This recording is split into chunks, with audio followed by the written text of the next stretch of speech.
এই রুমটা আমার একটা স্টোর রুমের মতো। আপনারা হাসবেন, ওইখানে আমাকে দেখা যাইতেছে উপরে ব্লাইন্ডটা উঠানো রয়েছে। এই পাশে আমার চেয়ার রয়েছে, আমার অতি প্রিয় একটা চেয়ার। আর এই যে আমার একটা চেয়ার আছে এখানে। এটা কিন্তু একটা আলমারি, আলমারির পাল্লাগুলো আমি খুলে ফেলছি। এই দুই পাশের পাল্লাটাই আমি খুলে ফেলছি, দেখলে বুঝতে পারতেছেন। আলমারি উপরে কয়েকটা ব্যাগ আমি উঠাই রাখছি। এই রুমটা সম্পূর্ণ আমার একটা স্টোর রুম, যেখানে আমার নিজস্ব অনেক জিনিসপত্র আছে, কাপড় চোপড় আছে। নিচে আমার বাংলাদেশের কিছু কাপড় চোপড়, আমি সেই কাপড় চোপড়গুলো রাখছি। আর এইখানে পাল্লাগুলো খুলে ফেলাইয়া আমি আমার প্রতিদিনের যে কাজগুলো আমি এখানে বসে বসে করতে পারি, এডিটিংয়ের কাজগুলো।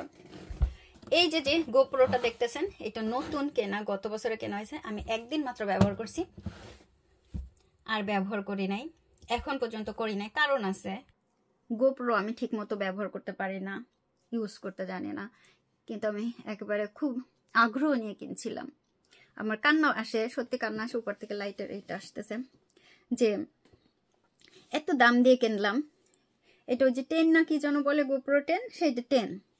গত বছরের আমরা যখন জেজুদোতে গেলাম আগস্ট মাসে, বা না জুলাইয়ের শেষের সপ্তাহে, যখন জেজুদো দ্বীপে গেলাম, আইল্যান্ডে গেলাম, কোরিয়ার, তার ঠিক 2 দিন আগে আমি এটা কিনলাম। খুব আগ্রহ নিয়ে, খুব ভালোবেসে কিনলাম।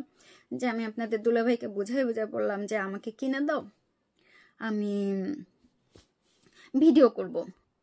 আমি সবসময় মোবাইল দিয়ে ভিডিও করি, আমি গোপ্রো দিয়ে ভিডিও করবো। অনেকে গোপ্রো দিয়ে ভিডিও করে, অনেক সুন্দর হয়। তো আপনাদের দুলাভাই আমাকে কিনে দিল। তো আমার তারপর আর আমার ফেসবুকের অবস্থা এমনিতেই সবসময় খারাপ ছিল, ঠিক তার পরবর্তীতে আরও বেশি খারাপ হয়ে গেল। ফেসবুকে ভিডিও আমি দিতে পারি না, অনেক বেশি লোকজনরা আছেন যারা সবসময় পেজটাকে নষ্ট করে দিছে একেবারে, সম্পূর্ণ 2টা পেজই। তারপরে ভিডিও আপলোড দেই। কিন্তু বর্তমানে আমি ইউটিউবের ভেতরে আছি, পচা কোরিয়া ব্লগ বা কল্পনা সাউথ কোরিয়া ইউটিউব চ্যানেলে আছি। এখন এই যে যে আমি কথা বলতেছি, এখানে যে আমি আসি এই রুমটাতে, আমি মাঝে মধ্যে থাকি তারপরও।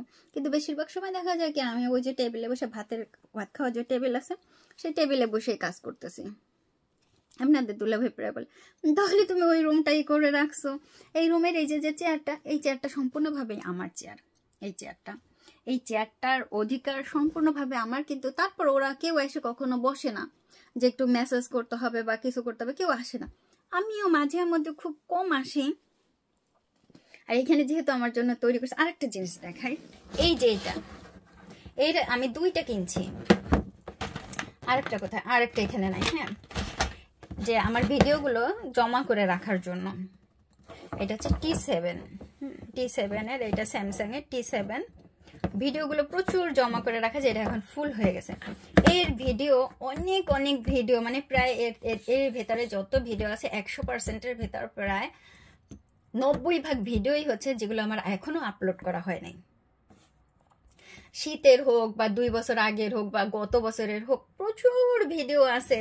ভিডিওগুলো এখনো আমি আপলোড করিনি। আমি যখনই আপলোড করতে যাই অনেকে বলেন এটা তো শীতকালের ভিডিও, এটা তো গরমকালের ভিডিও, এটা তো এখন না, আপনার চুল ছোট ছিল আপু, এইগুলো কোন সময় ভিডিও? আমার তখন আমি সবাইকে বলি, আপু ভাইয়া, আমার না গত বছরের ভিডিওগুলো এখনো আপলোড করা হয় না। দেখেন এই যে বাংলাদেশে গিয়ে আসছি, বাংলাদেশে কিন্তু অনেক ভিডিওগুলো আছে যেগুলো এখনো আমার আপলোড করা হয় না। সুতরাং এই যে আমি এখন ওই যে বসে রয়েছি, তাই না, এডিটিংয়ের সময় না, এডিটিংয়ের সময় করে পারতেছি না, আমার চুল উঠতেছে, আমি এরকম করতেছে, চুল উঠতেছে। কত বড় পাগল আমি, তাই না? একটা কথা বলতেছি আর মানুষজনকে আমি দেখাতেছি চুল এরকম করে। তা আমি সবসময় বলি, যারা আমার ভিডিওগুলো দেখেন, অনেক ধন্যবাদ সবাইকে। সবাই ভালো থাকবেন, সুস্থ থাকবেন। আল্লাহ হাফেজ।